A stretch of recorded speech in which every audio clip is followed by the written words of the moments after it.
Hey, what's up, guys? It's Matt Modi with OddsJam, and for this video, I'm going to talk about Super Bowl future bets. So, recording this in June, hopefully not much changes in terms of when this video comes out and when the season starts, so you can get all of these future bets in. Hopefully, no quarterback injuries, nothing crazy like that. But I am excited for this NFL season. I can't remember a season which feels as open and as weird as this season does, and it's mostly because of all the player movement. Obviously, Tom Brady retired and came back, but there's a ton of quarterback movement with Russell Wilson going to the Broncos, Carson Wentz going to the Commanders, which that doesn't really mean anything. Matt Ryan to the Colts. What else? Who am I missing? What am I missing? Deshaun Watson to the Browns, although he's probably not going to play this year. I don't really want to talk about that. Jimmy Garoppolo probably not being on the 49ers anymore. And then we saw an insane run of wide receiver movement. Devontae Adams to the Raiders. Tyreek Hill to the Dolphins. We saw the Deebo Samuel request a trade, although nothing has happened there yet. A.J. Brown to the Eagles was a huge move. The Cardinals traded for Marquise Hollywood Brown. They traded for Hollywood Brown. So just an absolute insane amount of player movement this year, which makes me feel like this season is a little more open than most seasons. Now, I will admit, nobody really would have expected a Rams-Bengals Super Bowl last year. If the Chiefs had won, that would have made a lot more sense. But the year before, the Bucs won. The year before, the Chiefs won. The year before, I think the Patriots won. So it's kind of been going chalk for the past couple years. But this year feels like we're going to get some new blood. The Bills have the best odds at plus 650. They've been among the elite for the past couple years. Obviously, they've never won a Super Bowl. They've also never been able to get past the Chiefs in the playoffs. So regardless, I'll go into all the different, not all the different. I'll go into my favorite, some sleepers, all that good stuff, and then my official prediction. And right now, what I have up on the screen is FanDuel. I'll also be using OddsJam because we pull lines from a bunch of different books. So I can look at the FanDuel line for the Bills at plus 650 and then go down and say, you know what, you can actually get better odds here at plus 700 on PointsBet. And then we'll kind of use this OddsJam line here as the source of truth. So anywhere in which we can get better odds than the OddsJam line is going to be something that's valuable. But let's just start off with the favorite, with the Buffalo Bills. So again, FanDuel has them at plus 650. PointsBet has them at plus 700. So the Bills, I understand why they are the favorites, even though, like I said, the past 2 years, they haven't been able to get past the Chiefs in the playoffs. 2 years ago, that game wasn't really close. Last year, I'm not a Bills fan. I still feel pain thinking about how that game ended. They took the lead with 13 seconds left in the game, a field goal lead. Josh Allen never saw the field again, and they lost. That's just devastating. But the Bills return pretty much all of their important cast in terms of players, and they also add Von Miller on the defensive side. They should get Tre'Davious White back, who tore his ACL. He'll come back sometime this year. Still have Josh Allen. They still have the Stephon Diggs. They still have a really good offensive line, and you're hoping to get improvement from Gabriel Davis, who just absolutely blew up in that playoff game against the Chiefs. I will say, my biggest concern with the Bills is that their offensive coordinator left. Brian Daboll left to go to the Giants. So it's hard to tell from an outside perspective what exactly a quarterback does and how important they are. It's pretty easy to tell a bad head coach. Coordinators is a little bit difficult. What I will say is that he was the architect of that offense. He was essentially the head coach of the offense. Now, they replaced him with Ken Dorsey, who has been with the Bills as the quarterback's coach since 2019. So everything out of Bills camp says that he's going to run the same offense, that the offense won't miss a beat. But you never know. You just never know what happens when you lose a coordinator. I use the Eagles example after the Super Bowl year, so you can tell I'm an Eagles fan. But after they won the Super Bowl, they lost both their quarterback's coach and their offensive coordinator. They didn't replace them with anybody new. They just hired from within. They just promoted from within. So there was no new blood added to the room, and the Eagles obviously haven't been the same since. So the Bills, promoting from within is a good sign for someone that's highly thought of, like Ken Dorsey. Just makes me nervous just makes me nervous in general, losing your architect of the offense like that. But the Bills being the favorite, I don't have any qualms with. I think they probably are head to toe the best team in the league. Next up, in the clear favorite in the NFC is the Tampa Bay Bucs at plus 750. So if you wanted to bet them, looks like the best odds are on. Looks like the OddsJam actually has the best odds at plus 781, and then in terms of the legal sports books, plus 750. So the FanDuel one would be the best. So looking at the Bucs. Another pretty big question mark at the top in terms of head coach. Obviously, Bruce Arians retired, replaced with Todd Bowles. Now, I have a lot of respect for Todd Bowles as a head coach. I think he kind of got the short end of the stick when he was with the Jets, when he was coaching there. But it's still just concerning losing your head coach. You know, a team hasn't won the Super Bowl with that head coach's first year coaching them since like the 1980s with the 49ers. George Seifert was the first person to do that.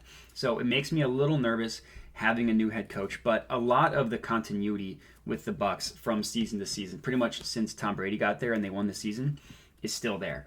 Byron Leftwich, still the offensive coordinator. Todd Bowles now obviously is head coach, but he will still coach that defense as well. Obviously, they still have Tom Brady. They still have a good offensive line. I have a little bit more concerns about their weapons this year, because if you just look at the Bucs this year, going into this year versus going into last year, they don't have Antonio Brown, they don't have Gronk. Chris Godwin has suffered a late torn ACL late in the season, so we don't know when he's coming back. You still have Mike Evans. You still have Fournette, I guess. You added Russell Gage, who is a pretty good receiver. So they still have good enough weapons. You know, I don't think they're certainly not going to struggle with weapons on offense, and we'll see what they can get out of tight end with their rookie, with Cameron Brate, with O.J. Howard. So we'll see. It just makes me a little nervous, again, with the head coach change at the top. So after the Bucs are the Chiefs, and this kind of the top three, I would say there's a kind of a tier break after the Chiefs. Honestly, there's a tier break after the Bucs, excuse me. And there's another tier break after the Chiefs. I mean, there's not much to say about the Chiefs that nobody already knows. I will say we don't know what their offense is going to look like a full season without Tyreek Hill. So that makes me a little bit nervous, but they still have Patrick Mahomes. They still have Andy Reid. They're probably going to be one of the best teams in the NFL. The real question is, if the Bills want to supplant them, can the Bills have a better regular season, and can they get the home field advantage? Because the past two playoff losses have been in Arrowhead, obviously, in Kansas City. Now, the next two are kind of in a tier, rounding out the top five, the Rams and the Packers. You know, despite the Rams just obviously coming off a Super Bowl win, not really losing anybody important and adding adding some good talent like Bobby Wagner, Allen Robinson. Surprised to see them all the way at plus 1,100, but I was never super high on this Rams team in general. I think if the Chiefs go to the Super Bowl, the Chiefs probably win. I thought that the 49ers should have won that game, but they blew it with the dropped interception, blowing a 10-point lead in the fourth quarter. Obviously, tons of props for the Rams for closing it out, but I would be surprised to see them go back-to-back or even make it back to the Super Bowl. I think that was kind of a magical run that won't be replicated. The Packers, I think we've just seen enough playoff failure to really wonder what their ceiling is. And now they lose Devontae Adams, and they don't really replace him with anybody that important. I mean, Sammy Watkins, we know what he is. Nothing much there. They're going to get Robert Tonyan back at tight end, but he's not a game-changing tight end by any means. So the Packers, I will say, in all the games that Devontae Adams has missed the past couple years, they've had a great record. So they haven't missed a beat when he's been gone. But we've also never seen them with a full season without Devontae Adams. So we really don't know what that's going to look like. I will say, in the Packers' favor, I think they'll probably have the best defense in the NFL. Or not the best, one of the best defenses in the NFL. I think they're good from secondary down to the defensive line. So they have that going for them. It could be one of the better defenses that Aaron Rodgers has seen. But just makes me a little bit nervous. We'll have to see. Now, in terms of after the Packers, in terms of sleepers, if I had to talk through some sleepers, the 49ers, I'm kind of out on. I don't really know what to expect from the quarterback, whether they're going to get Jimmy G back, whether they're going to trade him. If it is Trey Lance, we don't really know what to expect from him. The Broncos, I could see making some noise with Russell Wilson, but they're just in such a good division. That obviously goes for the Chargers and Chiefs as well, but I think the Broncos are clearly a tier below the Chargers and the Chiefs. I actually do really like the Chargers. I think they have a good head coach. I think they have a good, obviously they have a great quarterback in Justin Herbert. I think my fear with the Chargers is they just sometimes can't seem to get out of their own way. They should have made the playoffs last year, obviously losing to the Raiders in that last game of the season. They did have some legitimately impressive wins against the Bengals, against the Chiefs. We know this team has the talent. I like their head coach, Brandon Staley, so I could easily see them making a leap. I think this is a really talented team. It just makes me a little nervous just because of the weird pox, whatever's going on with the Chargers makes me a little bit nervous. They just sometimes can't seem to get out of their own way. After that, the Cowboys, no thank you. I think the Cowboys are going to take a step back from last year. I think they're going to be worse offensively. I think it's going to be hard for them to replicate what they did on defense, so I'm out there. The Ravens, no. The Browns, I don't even want to comment. Absolutely not. The Bengals, I think being all the way down at plus 2,200 is interesting. Obviously, they kind of had a fluky run to the Super Bowl. They blew it when they were in the Super Bowl. They just couldn't block for Burrow. They did attempt to beef up the offensive line, so that was really their bugaboo. If they could keep Burrow clean back there, they probably win the Super Bowl. So I think that even though they just went to the Super Bowl, they're actually a value pick at plus 2,200. But I'm kind of not seeing it. I think that was more of a fluky season. After that, I would say the only other team that I would consider, and I promise I'm not being a homer, is the Eagles. I think they have a great roster outside of quarterback, which obviously quarterback's pretty important. So I think ultimately Jalen Hurts is going to be what will hold the Eagles back. But if you're just looking from a roster perspective, I think that's a really, really good team. But to give my official prediction, I think clear favorite, the Bills, I think that's a good bet. I think if I had to give a sleeper value pick, I would probably take the Chargers.